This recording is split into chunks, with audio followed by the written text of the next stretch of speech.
Generator media کی طرف خوش آمدید. السلام علیکم. یہ کون سوپ یعنی کامیڈی سوپ چور مچائے شور، اس کی ویڈیو نمبر 6 ہے اور یہ اس کا سین نمبر 7 ہے اسکرپٹ کا. یہ آج یہاں پہ اسکرپٹ جو ہماری ہے یہ کچھ پہلا یہ اختتام پذیر ہو جائے گا اسی ویڈیو میں. تو اس ویڈیو کے آخر میں آپ کو کچھ تفصیل بتاؤں گا اس کے بارے میں. پہلے بھی تفصیل بتا چکا ہوں، ویڈیو ایک آپ دیکھیں گے تو کافی تفصیل ہے اس اسٹوری کے بارے میں. یہ تھوڑی یونیک قسم کی اسٹوری ہے، تھوڑی بالکل ہٹ کے ہے. کافی میری تمام اسٹوری آپ دیکھیں بالکل الگ ہٹ کے ہوتی ہیں، بالکل یونیک ہوتی ہے، کوئی مماثلت کہیں سے بھی آپ کو انشاءاللہ نظر نہیں آئے گی. تو یہ جو سین ہے یہ آؤٹ ڈور کا سین ہے، دن کا وقت ہے.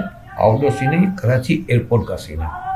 کراچی ایئرپورٹ پہ آپ دیکھ رہے ہیں کہ وکیل صاحب، اس سین میں جو کردار 3 ہیں، وکیل صاحب، لائبہ اور انادیل.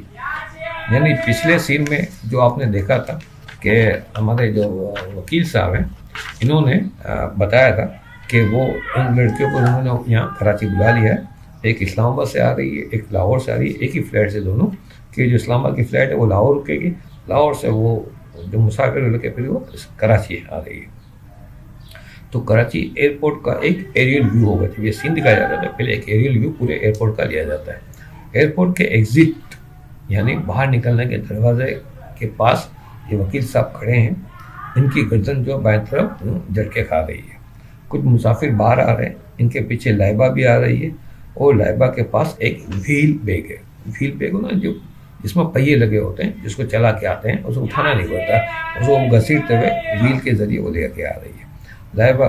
تو وہ اس کے بیگ ہے. وکیل صاحب ہاتھ ہلا کر لائبہ کو متوجہ کرتے ہیں. یہ ایک دوسرے کو جانتے ہیں کیونکہ یہ دونوں لڑکیاں اکثر کراچی آتی رہتی ہیں. ظاہر ان کی یہ ایک کی خالہ کا ایک کی مطلب وہ ہے پھپھی کا گھر ہے اور ایک کی جو ہے وہ چچا بڑے تھایا کا گھر ہے.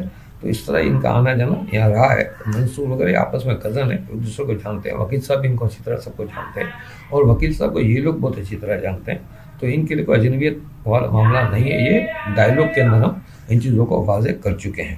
تو لائبہ آ رہی ہے، باہر نکلتی ہیں. وکیل صاحب لائبہ وکیل صاحب کی طرف آتی ہے. وکیل صاحب کے دروازے کو دیکھتے ہیں اور ان کی گردن وہ صرف جھٹکے کھا رہی ہے. تو اندر سے پھر انادیل باہر آتی ہے اور بھی مسافر نکل کے سب انادیل بھی آ رہی ہے. اس کے بعد ایک ویل بیگ ہے اسی طرح کا. وکیل صاحب ان دونوں کو ہاتھ متوجہ کر کے وہ اپنی طرف بلاتے ہیں. پھر وہ لائبہ اور انادیل کی نظر ایک دوسرے پر پڑتی ہے تو دونوں ایک دوسرے کو نفرت کے ساتھ دیکھتی ہیں اور جھٹکے سے منہ پھیر لیتی ہیں. دیکھتی ہیں منہ بھی پھیر لیتے ہیں جھٹکے سے. تو ان کی نفرت کو دکھایا گیا. آگے بھی کچھ یہ ہے. وکیل صاحب انہیں لے کر پارکنگ ایریا میں آتے ہیں. تو وکیل صاحب کہتے ہیں وہاں میری کار پارک ہے، تو میں پارکنگ ایریا میں میری کار کھڑی ہے، تم دونوں یہاں رکو، میں اپنی کار لے کر آتا ہوں. وہ سائڈ میں کھڑے ہو گئے بات کر رہے ہیں. تو لائبہ چونک کر پوچھتی ہے آپ ایک ہی کار لائیں؟ تو وکیل صاحب عزت سے ہاں کیوں؟ تو لائبہ نفرت بھرے انداز میں انادیل کو دیکھتی ہے اور اسی نفرت بھرے لہجے میں کہتی ہے، لائبہ کہتی ہے میں اس کے ساتھ ایک کار میں نہیں بیٹھ سکتی، میرے لیے دوسری کار میں.